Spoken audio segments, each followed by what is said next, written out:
Lendo e meditando a obra O Evangelho como me foi revelado, por Maria Valtorta.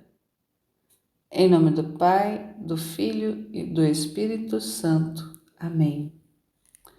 Vinde, Espírito Santo, vinde por meio da poderosa intercessão do Imaculado Coração de Maria, vossa amadíssima esposa e nossa mãe. Amém.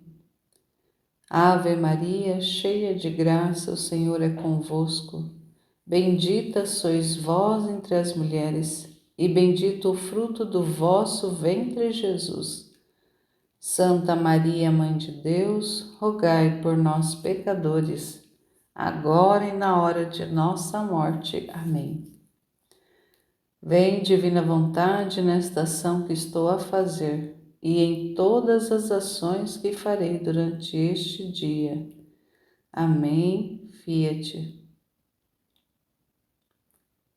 Que alegria retomar esses escritos da Valtorta e dar continuidade a esses relatos, essas visões, esses ensinos do Senhor, para o nosso coração ser preenchido com essas informações, com essas verdades, com esses conhecimentos, e à medida que vamos conhecendo, a nossa alma vai sendo expandida, vamos crescendo nesse relacionamento com o Senhor, o relacionamento com Deus que se dá à medida do conhecimento, porque o amor é a medida do conhecimento.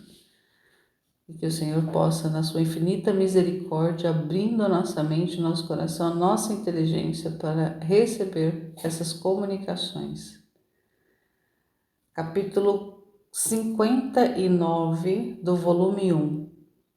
O endemoniado curado na sinagoga de Cafarnaum.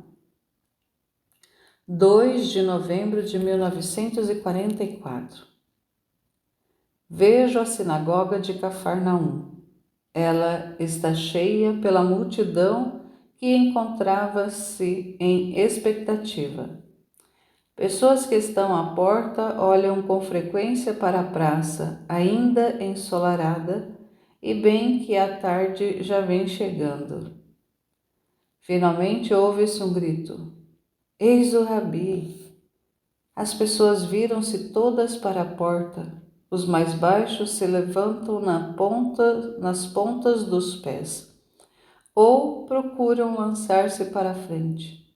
Algumas discussões, alguns empurrões. Não obstante as repreensões partidas dos encarregados da sinagoga e dos maiorais da cidade. A paz esteja sobre todos os que procuram a verdade. Jesus está na entrada e saúda abençoando, com os braços estendidos para a frente. A luz bem forte que há na praça cheia de sol faz com que sua figura alta se destaque, enreolando-o de luz.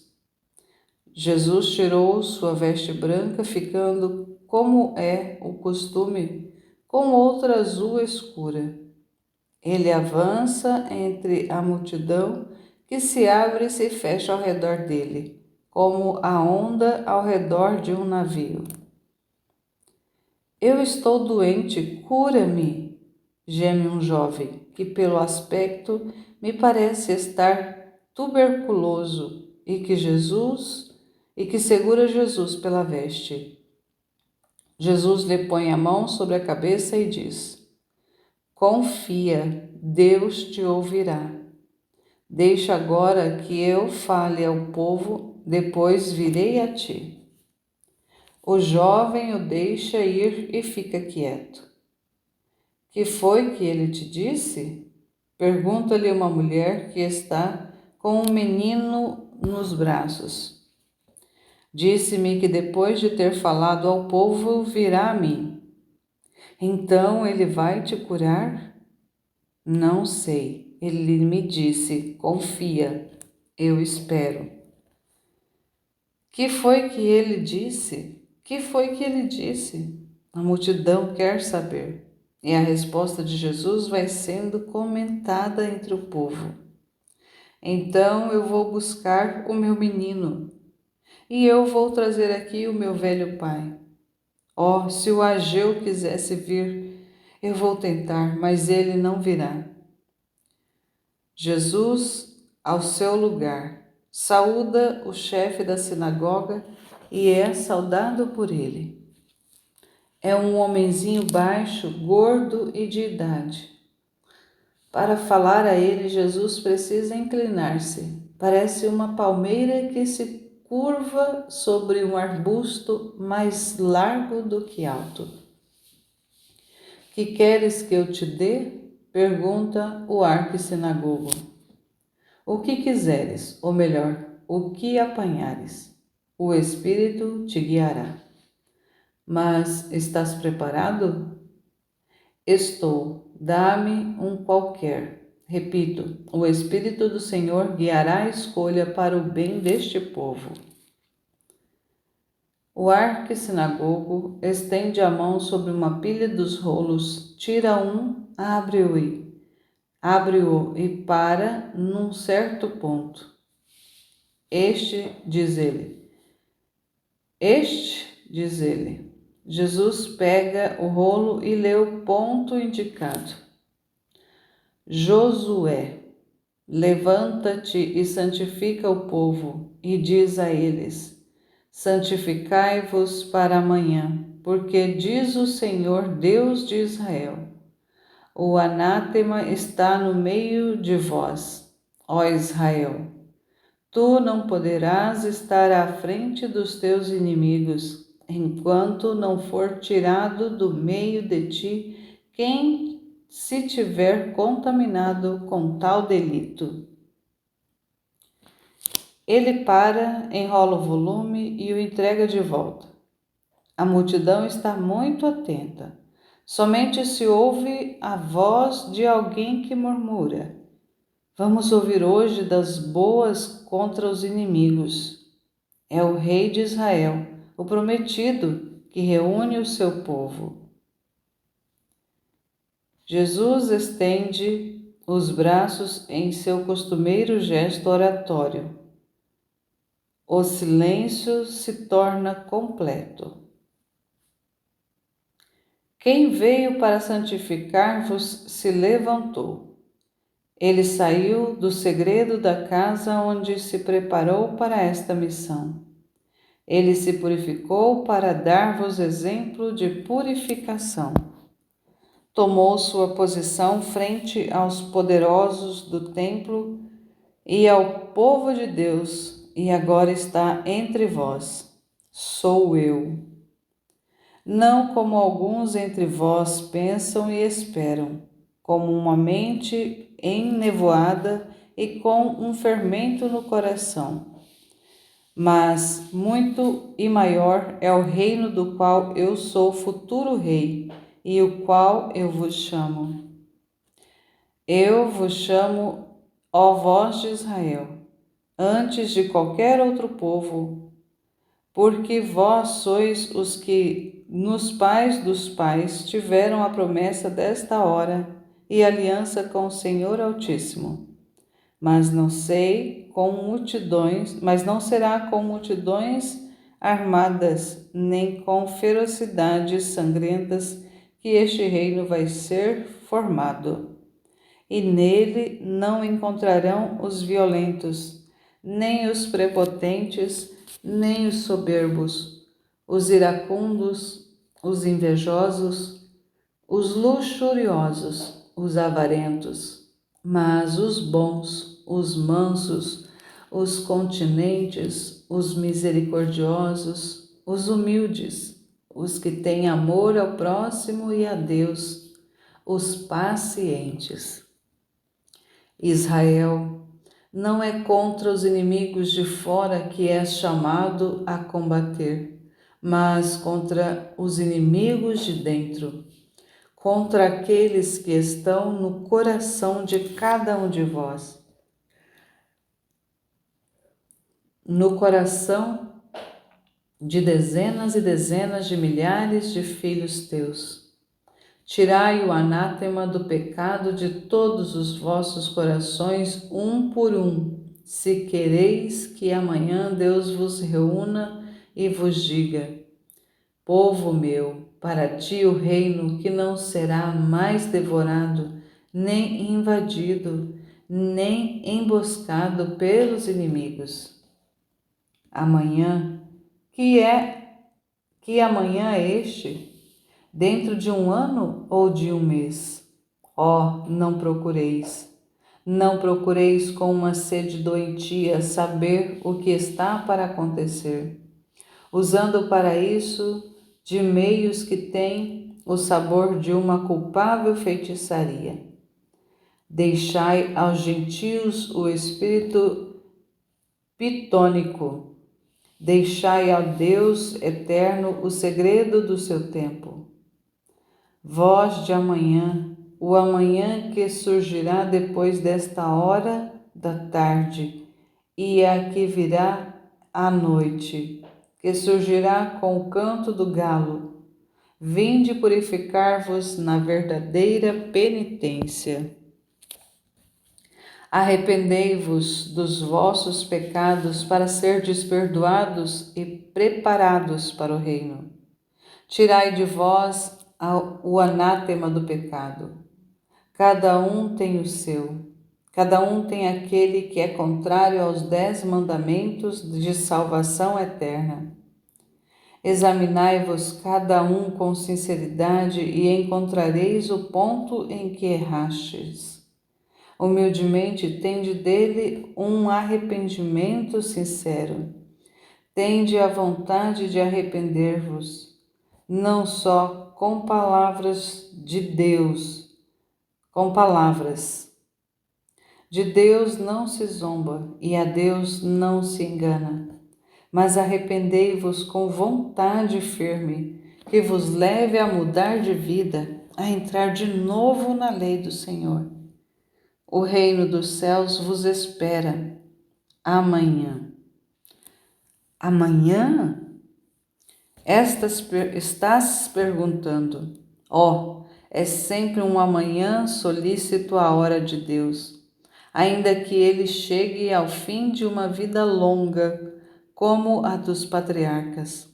A eternidade não tem por medida de tempo o correr lento da clepsidra. E aquelas medidas de tempo que vós chamais dias, meses, anos, séculos, são palpitações do Espírito Eterno que vos mantém vivos. Mas vós sois eternos em vosso espírito e deveis para o vosso espírito ter o mesmo método de meditação do tempo que o vosso Criador tem. Então dizeis: amanhã será o dia da minha morte. Aliás, não morte para os fiéis, mas repouso de espera, a espera do Messias que abrirá as portas do céu. E em verdade vos digo que entre os que aqui presentes, só 27 é que morrerão e deverão esperar. Os outros estarão já julgados antes da morte, e a morte será sua passagem para Deus ou para Mamon. Sem demora, porque o Messias já veio, está entre vós e vos chama para dar-vos a boa nova, para instruir-vos na verdade e para salvar-vos no céu. Fazei penitência, o amanhã do reino dos céus é iminente. Que ele vos encontre limpos, a fim de vos tornardes possuidores do dia eterno. A paz esteja convosco. Para contradizê-lo, levanta-se um empertigado e barbudo israelita, e ele diz: Mestre, tudo o que dizes me parece em contraste com o que Está dito no segundo livro dos Macabeus. Glória de Israel. Lá está dito: é de fato sinal de grande benevolência não permitir aos pecadores que fiquem andando por muito tempo atrás de seus caprichos, mas dar-lhes logo o castigo. O Senhor não faz como as outras nações, que as espera com paciência para puni-las quando chegar o dia do juízo, quando estiver cheia a medida dos pecados. Tu, ao invés, falas como se o Altíssimo pudesse ser muito lento em punir-nos, esperando-nos como os outros povos, no tempo do juízo, quando estiver cheia a medida dos pecados. Verdadeiramente, os fatos te desmentem. Israel está punido, como diz o histórico dos Macabeus. Mas se fosse como dizes, não há uma divergência entre a tua doutrina e a que está encerrada na frase que eu te disse? Quem és? Eu não sei, mas seja quem fores, eu te respondo. Não há divergência na doutrina, mas no modo de interpretar as palavras. Tu as interpretas segundo o modo humano, eu segundo aquele do Espírito. Tu, representante da maioria, vês tudo com referências ao presente e ao transitório. Eu, representante de Deus, tudo explico e aplico ao que é eterno e sobrenatural. Javé vos feriu sim, no presente, na soberba e na injustiça de ser um povo, segundo a terra. Mas como vos tem amado e usado de paciência para convosco, mais do que com todos os outros, concedendo-vos o Salvador e o seu Messias para que o escuteis, e vos salveis antes da hora da ira divina. Não quer mais que sejais pecadores, mas se no transitório ele vos feriu, vendo que a ferida não sara, mas ao contrário torna sempre mais obtuso o vosso espírito, eis que ele vos manda, não punição, mas salvação. Vos manda aquele que vos cura e vos salva. Eu que vos falo. Não achas que estás sendo ousado ao professar-te representante de Deus? Nenhum dos profetas ousou tanto. E tu, quem és? Tu que estás falando? E com ordem de quem falas? Os profetas não podiam falar deles mesmos o que eu de mim mesmo falo. Quem sou eu? Eu sou o esperado, o prometido, o Redentor. Já ouviste aquele que o precede dizer: preparai o caminho do Senhor. Eis que o Senhor Deus vem. Como um pastor apacentará o seu rebanho, sendo também o Cordeiro da verdadeira Páscoa. Entre vós estão aqueles que ouviram do precursor estas palavras e viram o céu relampejar como a luz que descia em forma de pomba, e ouviram uma voz que falava, dizendo quem eu era. Por ordem de quem eu falo? Daquele que é e que me envia. Tu podes estar dizendo isto, mas podes também ser um mentiroso ou um iludido. As tuas palavras são santas, mas às vezes Satanás tem palavras enganosas, tingidas de santidade, para induzir em erro. Nós não te conhecemos.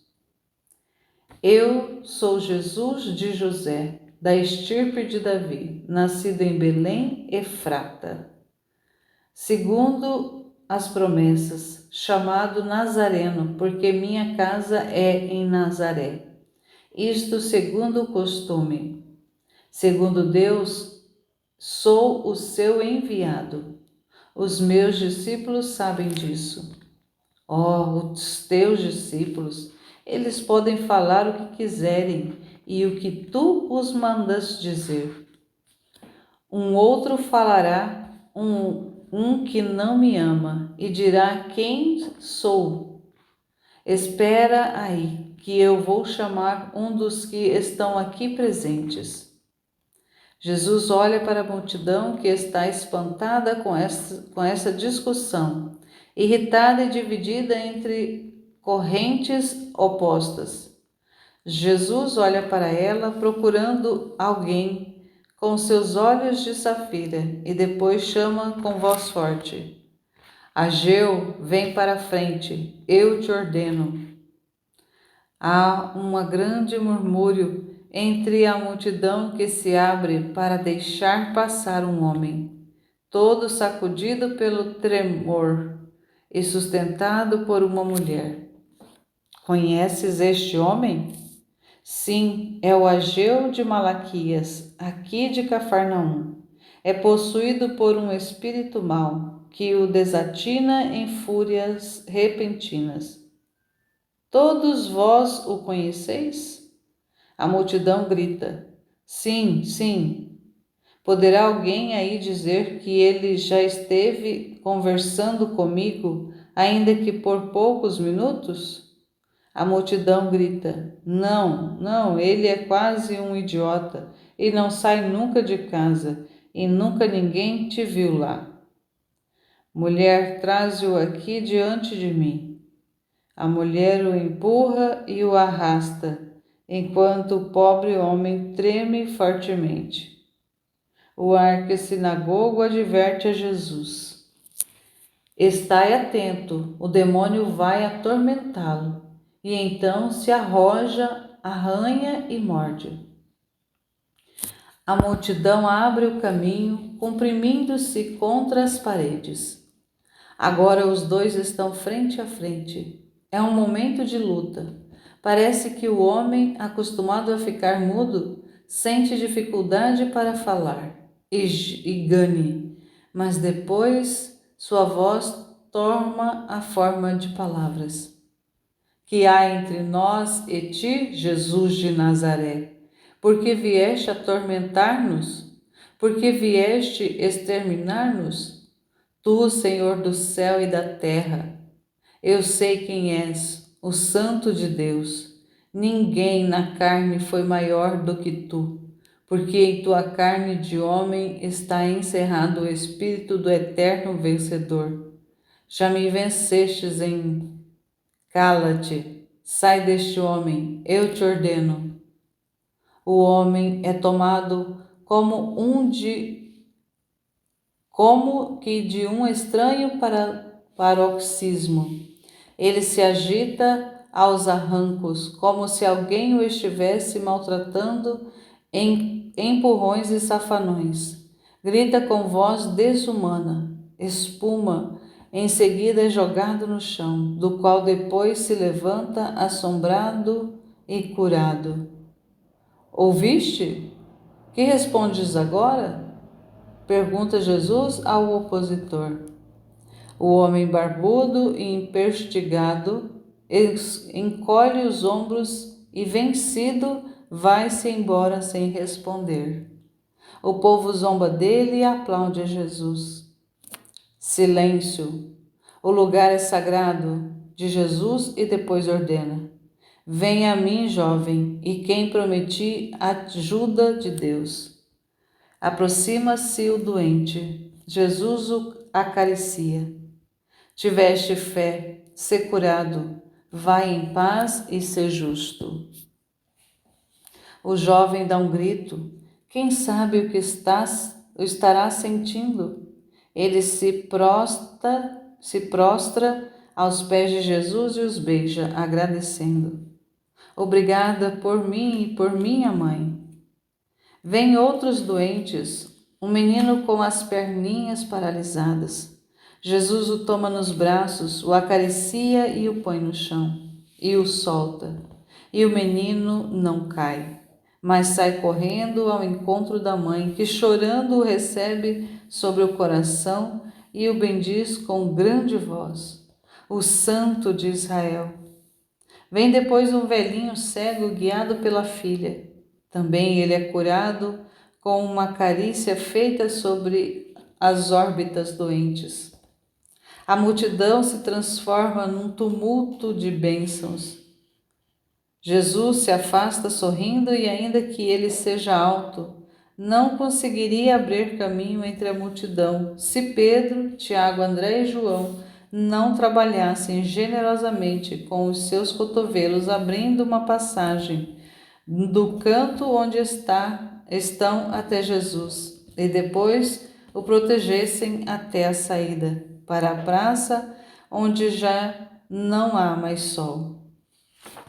Assim termina a visão.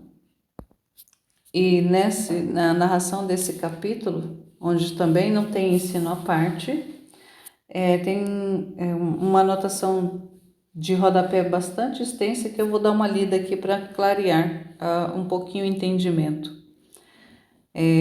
Quando fala lá do livro do Macabeus, está citando o segundo Macabeus, no capítulo 6, do versículo 13 ao 14, que eu não vou ler, mas só aqui pontuando. A outra anotação é onde se refere quem és, eu não sei, onde Jesus inicia ali a conversa com esse diálogo com essa pessoa que está divergindo dele. Vem uma explicação a respeito. Então lá, quem és, eu não sei. Esta afirmação de Jesus vem explicada com a seguinte nota de Maria Valtorta sobre uma cópia datilografada. 2 pontos. O Cristo, como Deus e como Santo dos Santos, penetrava nas consciências e via e conhecia os seus segredos mais escondidos. Introspecção perfeita. Como homem, conhecia apenas, segundo o modo humano, as pessoas e os locais, quando seu pai e sua própria natureza divina não consideravam útil conhecer locais e pessoas sem perguntar. Sobre a mesma cópia datilografada, Maria Valtorta põe a seguinte nota às palavras: Ageu, vem para frente. Que estou no início do capítulo 59. Aqui devendo dar prova aos fariseus da sua onisciência divina, chama por nome o desconhecido Ageu, que está endemoniado, enquanto na página precedente, como homem, tinha dito ao fariseu: eu não sei quem sejas. As duas notas de Maria Valtorta terão confirmação no texto, no capítulo 224, 357, no 527 e no 554, e justificam as declarações de ignorância por parte de Jesus, que encontraremos, por exemplo, aqui tem uma citação de vários trechos, e uma segunda explicação sobre as ignorâncias de Jesus é dada a propósito de uma série de perguntas que ele dirige a Anália no capítulo 156. A relativa nota de Maria Valtorta, colocada sobre uma cópia datilografada, diz: Jesus sabia e recordava, mas queria que as almas se abrissem com a máxima liberdade e confiança. Esta explicação encontra confirmação no texto do capítulo 128 e do capítulo 153. Para além de uma singular expressão de Iscariota, no capítulo 469. Sei que tu sabes, mas esperas que eu diga. Uma terceira explicação encontra-se numa longa nota de Maria Valtorta a propósito da afirmação de Jesus: quem sejas, não sei. que se encontra no capítulo 175. Trazemos de novo a parte essencial da nota autografa, que ocupa 4 páginas de uma folha inserida numa cópia datilografada. E o Pai eterno, para provar os corações e separar os filhos de Deus da luz, dos filhos da carne e das trevas, permitia, na presença dos apóstolos, dos discípulos e das multidões, lacunas na onividência do seu Filho, iguais a estas perguntas e respostas. Quem é esse? Eu não o conheço. E isto para os homens, mas também para o seu Filho bem-amado, e prepará-lo para a grande obscuridade da hora das trevas, ao abandono do Pai, horas terríveis nas quais Jesus foi o homem e o homem rejeitado do Pai. Tornou-se anátema para nós. A explicação dada por Maria Valtorta é confirmada pelas palavras do apóstolo João no contexto do capítulo 334, enquanto se refere aos corações a serem provados. No que diz respeito à preparação do Filho amado na hora das trevas, é confirmada e aprofundada no capítulo 582, 592, 598, 602 e 603. E é uma explicação que confere um significado profundo a alguma indecisão de Jesus, como no capítulo 302. E sobretudo as suas desconcertantes incertezas encontradas no capítulo 339 e em 464. Feitas as acima mencionadas e motivadas exceções, a obra valtoriana apresenta Jesus onisciente e onividente, ou presciente e previdente, como vem explicitamente declarado aqui em muitos outros capítulos citados aqui que eu não vou falar. Tem muitos capítulos onde vai aparecer. Então, o que é importante? Nesse trecho onde parece que Jesus não sabe, parece que ele não tem a onisciência, onividência divina, e ela vem relatando que em vários outros trechos também aparece, mas é por causa que Jesus ali, na humanidade, muitas vezes para ele era fechada as realidades desses atributos divinos, de onisciência, onividência. E o Pai deixava ele sem a informação. Mas, ao mesmo tempo, nesse mesmo trecho, ele, naquela parte onde ele chama o Ageu, que é o endemoniado, ele chama pelo nome alguém que ele nunca tinha visto. Então, aqui já mostra que ele tinha essa presciência, que ele tinha essa onividência, essa onisciência, para também deixar explícito para aquelas pessoas que ele era realmente o Messias, o escolhido, que tinha nele sim parte divina. Para nós, às vezes, pode parecer um pouco confuso quando, à medida que vai fazendo o relato, vai vindo, mas é importante quando ela insere essas notas de rodapés para fazer com que a gente compreenda o para quê. Como que Deus age? E Deus vai agindo do jeito que Ele quer, da forma que Ele quer, e manifestando, ora, apenas a humanidade de Jesus ali com limitações como a nossa, de não conhecer tempo, lugares, pessoas, mas em outros momentos, quando necessário, o Senhor permite ali que o que está de divino nele seja demonstrado, seja explícito, apareça, para que as pessoas creiam. Como Deus trabalha, para nós humanamente é incompreensível, mas à medida que a gente vai acompanhando as narrações, à medida que a gente vai compreendendo o que o Senhor está trabalhando, nós também vamos vendo esse trabalho divino do Pai através do Filho, de hora fechar e de hora abrir a informação, à medida das pessoas com as quais ele está tratando. E nesse episódio, nessa narração, há ali muitas curas, muitas curas. Depois desse discurso, depois desse diálogo com essa pessoa lá na sinagoga, onde vem ali uma oposição, questionamentos, incompreensões, dúvidas, falta de fé, muito evidente falta de fé, incredulidade, mas que Jesus vai rebatendo essas contradições ali, vai rebatendo essa resistência dessa pessoa até que ela é vencida e se retira, quando ela vê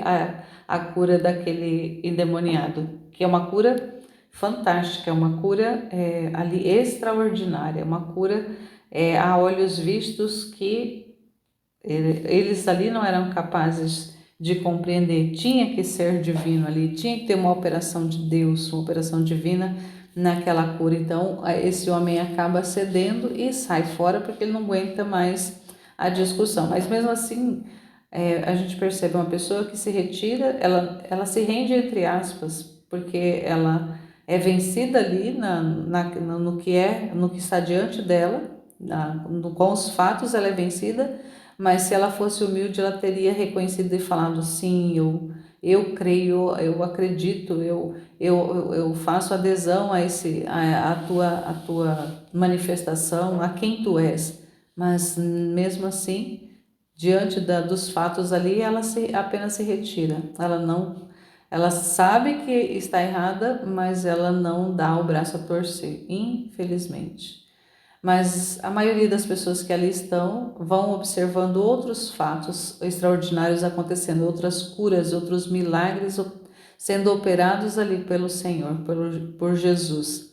E vão crendo, e vão ficando ali cada vez mais atraídos ao Messias. Mas a gente sabe também que muitas pessoas eram atraídas por causa dos milagres, por causa daquilo que ele fazia e não exatamente por aquilo que ele era, por quem ele era. Infelizmente não é só nesse tempo, mas hoje em dia também a maioria das pessoas buscam o Senhor pelos milagres, pelo que ele pode fazer e não por quem ele é. Não faz essa adesão sincera, essa adesão de amor mesmo, essa adesão total, essa adesão plena à pessoa dele e não ao feito dele, aos feitos dele. Infelizmente é assim que muitas vezes as pessoas procuram os milagres, mas não procuram pelo doador dos milagres, pelo benfeitor. Sendo que se a postura mudasse, se a adesão fosse pela pessoa, fosse por quem ele é, pelo que ele realmente pode, ele já viria com tudo. Mas infelizmente não é assim. E vamos aqui adentrar num outro capítulo, que é o capítulo 60, que vem mais cura aqui. É a cura da sogra de Simão Pedro, uma passagem bastante conhecida nos evangelhos. Essas outras ali, praticamente, muitos desses episódios que nós vamos vendo não estão descritos nos evangelhos que a gente conhece, porque lá está relatado muito pouco do que o Senhor fez.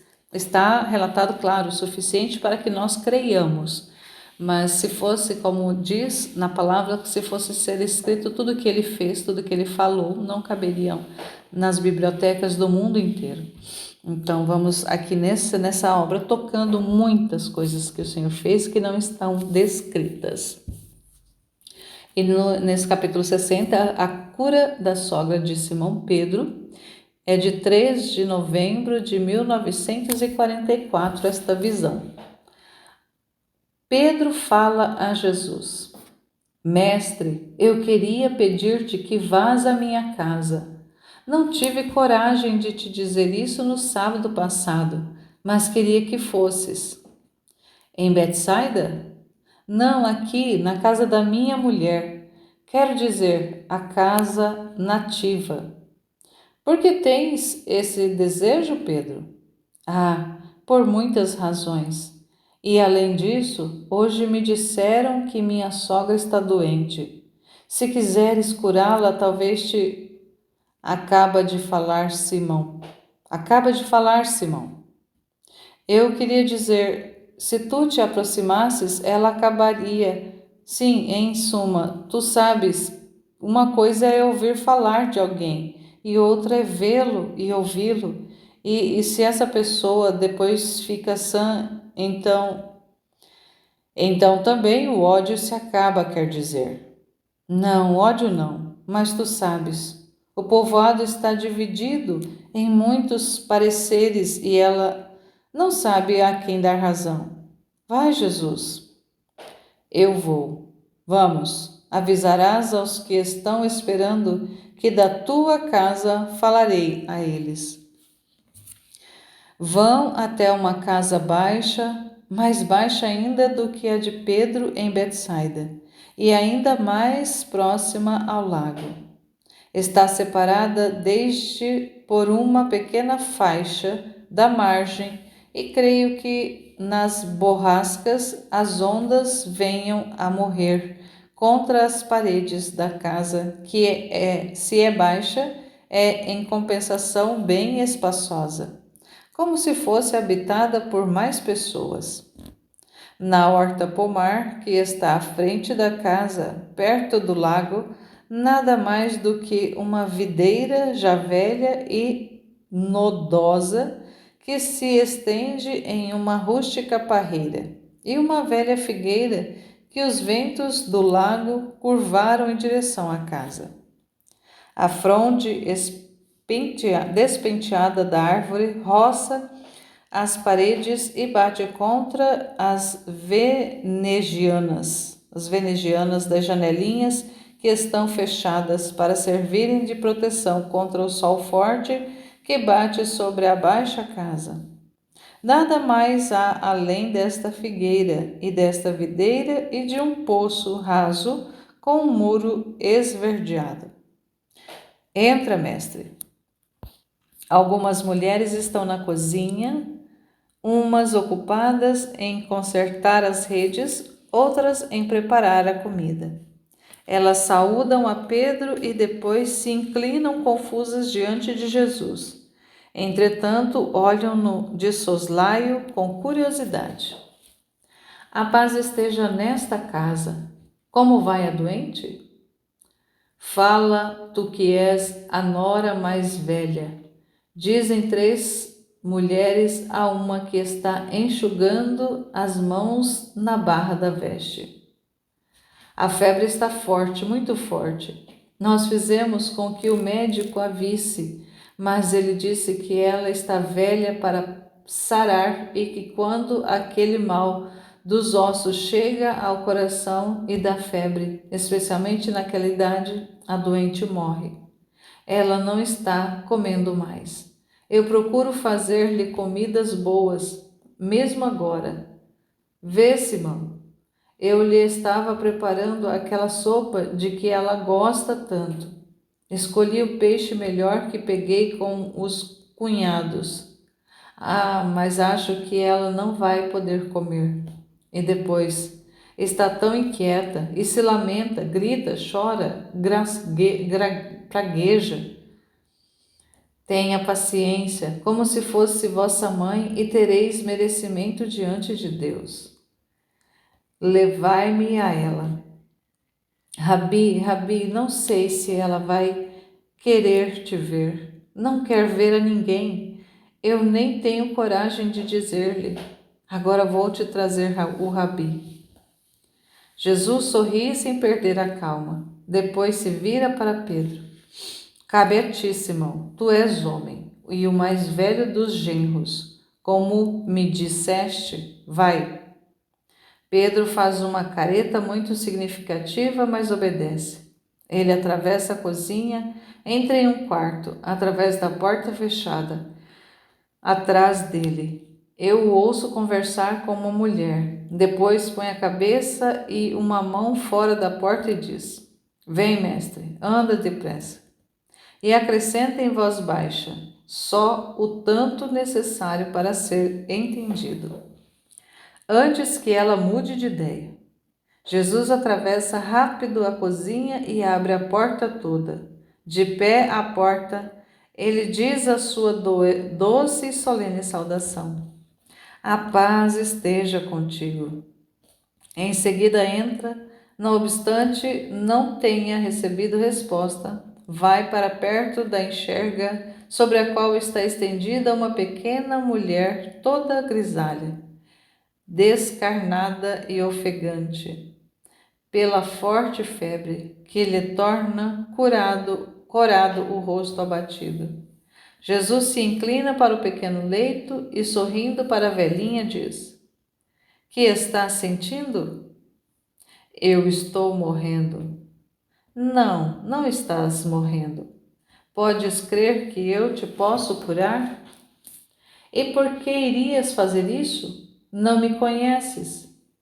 Por causa de Simão, que pediu a mim, e também por causa de ti, para dar tempo à tua alma de ver e amar a luz.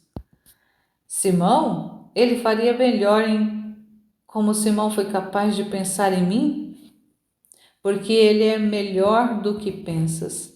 Eu o conheço e sei. Eu o conheço e estou contente por vir atendê-lo.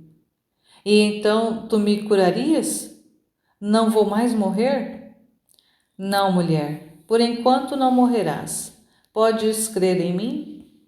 Creio, basta-me não morrer. Jesus sorri ainda e a pega pela mão. A mão enrugada e de veias inchadas desaparece na mão juvenil de Jesus, que se endireita e toma aquele aspecto de quando faz um milagre. Exclama: Sê curada, eu quero, levanta-te. Solta-lhe a mão que recai sem que a velha se lamente, enquanto que antes, mesmo tendo a Jesus pegado com muita delicadeza, só de tê-la movido já tinha sido causa de um lamento por parte da enferma. Houve um breve tempo de silêncio. Depois a velha exclama com voz forte: Oh, Deus de nossos pais! Mas eu não tenho mais nada, estou curada. Vinde, vinde. Acorrem as noras. Mas olhai, dizia a velha, eu me movo e não sinto mais dor, e não tenho mais febre. Vede como estou com saúde. E o coração não se parece mais com o martelo do ferreiro. Ah, não vou mais morrer. E não tem nenhuma palavra para o Senhor. Mas Jesus não leva isso em consideração. Ele diz à mais velha das noras: Vestia para que se levante. Ela já pode levantar-se. E vai se encaminhando para sair. Simão, mortificado, se vira para a sogra. O mestre te curou e não lhe dizes nada? Está certo, não pensei nisso. Obrigada. Que posso fazer para mostrar-te o meu agradecimento? Ser boa, muito boa, porque o Eterno foi bom para contigo. E se não te for muito incômodo, deixa-me repousar hoje em tua casa. Percorri nesta semana todos os povoados vizinhos e cheguei ao despertar desta manhã. Estou cansado.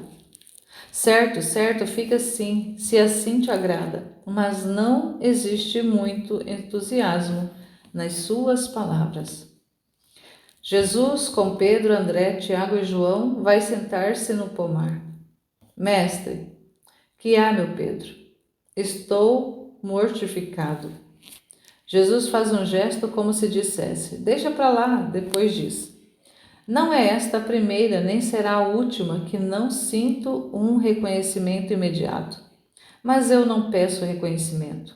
Basta-me dar às almas o modo de se salvarem. Faço o meu dever. A elas cabe fazer o delas. Ah, então já houve outros assim? Onde? Simão curioso, mas eu quero te contentar, embora não goste de curiosidades inúteis. Foi em Nazaré. Lembras-te da mãe de Sara? Estava muito doente quando chegamos a Nazaré e nos disseram que a menina estava chorando. Para não fazer dela, que é boa e dócil, uma órfã e amanhã uma enteada, fui procurar a mulher.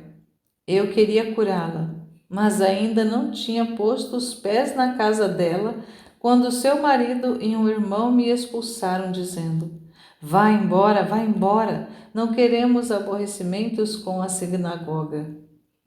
Para eles, para muitos, eu já sou um rebelde, mas eu a curei do mesmo jeito, por causa de seus filhos.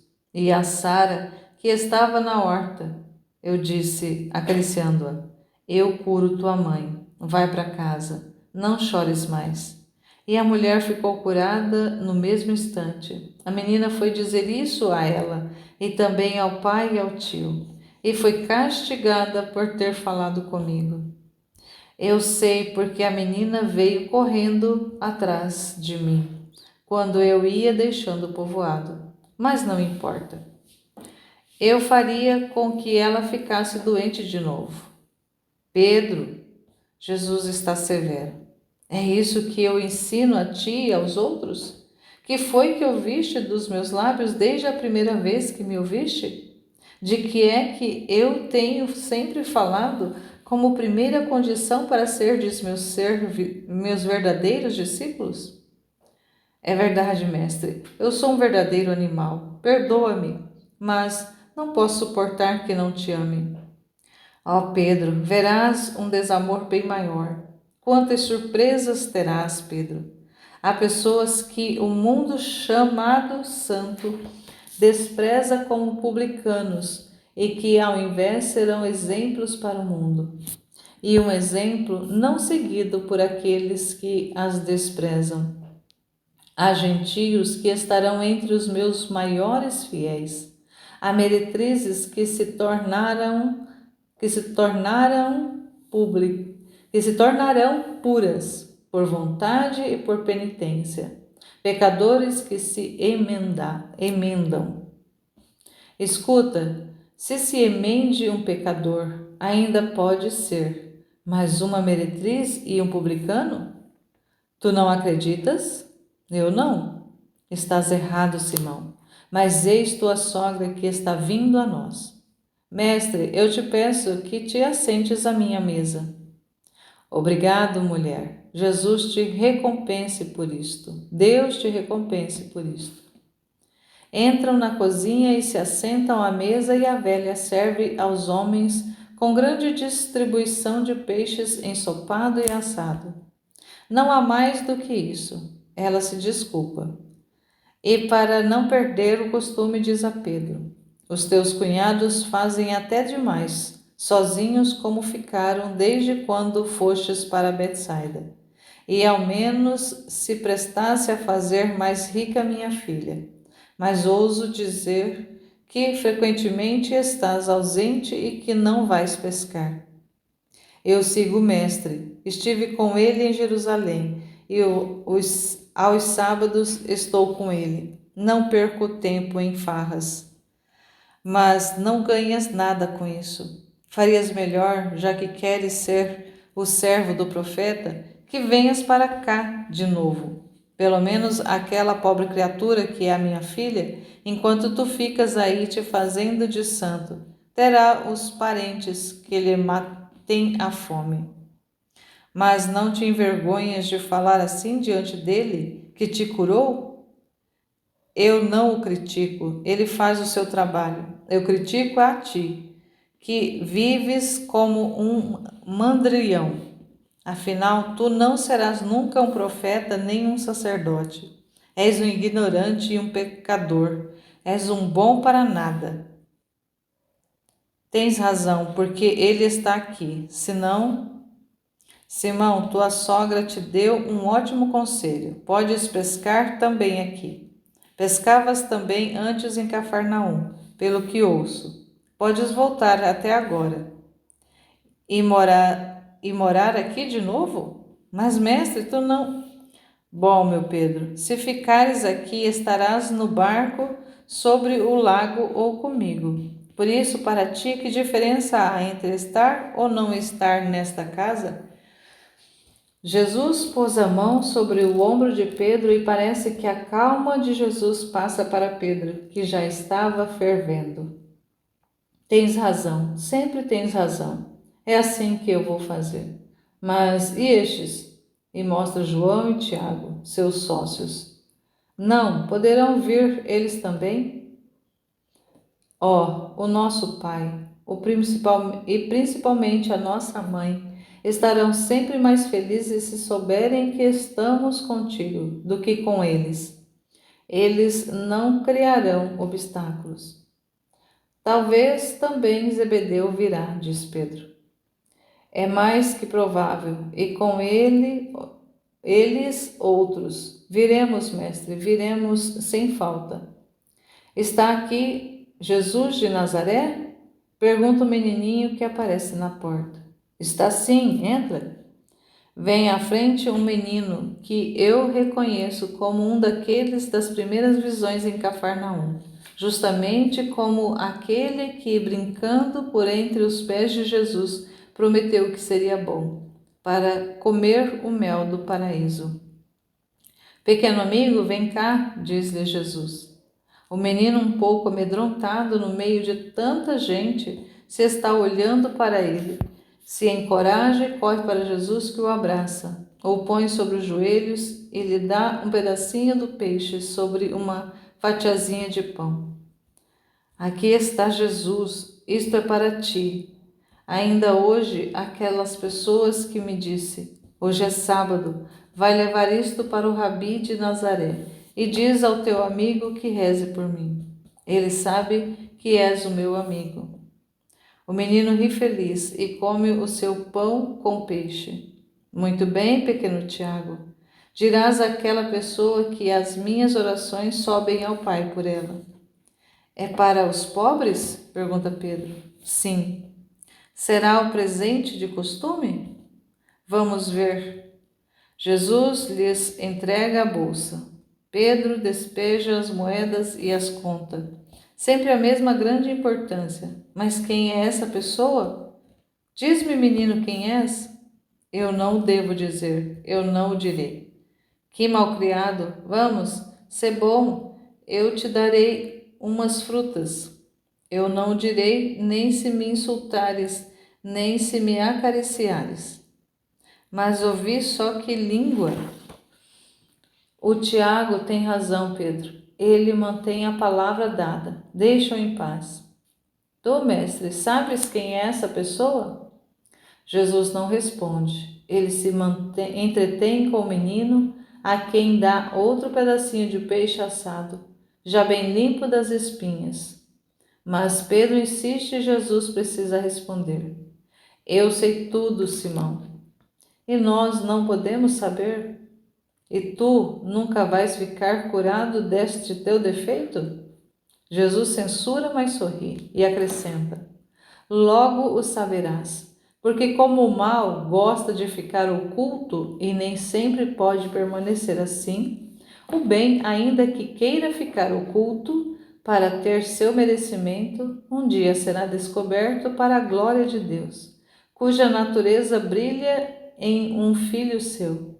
A natureza de Deus é o amor, e essa pessoa o compreendeu, porque ama o seu próximo. Vai, Tiago, vai levar aquela pessoa a minha bênção. Assim termina a visão.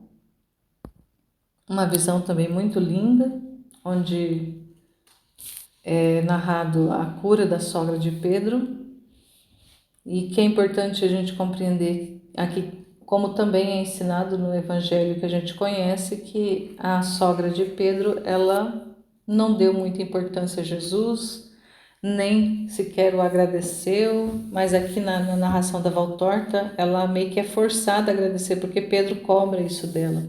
E ela agradece e até mesmo aceita ali a sugestão de que Jesus fique na casa, passe a noite na casa dela.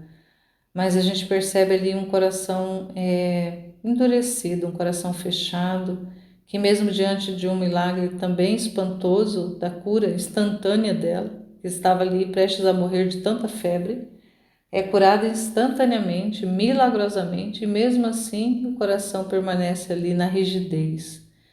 E também a gente sabe ali que existia uma rusga entre ela e Pedro também se mostrando essa pessoa que não tem muito papas na língua, que fala e que julga muitas vezes. E Jesus faz num momento ali uma repreensão a ele, porque ele pensa como um ser humano, pensa como homem, como o Senhor vai fazer numa repreensão que o Senhor faz quando ele diz que vai ser, que o Messias será morto, entregue morto, e ele fala, Senhor, que isso não aconteça, e Jesus repreende ali de forma bastante contundente, dizendo, afasta-te, Satanás, tu pensas como homem, não como Deus.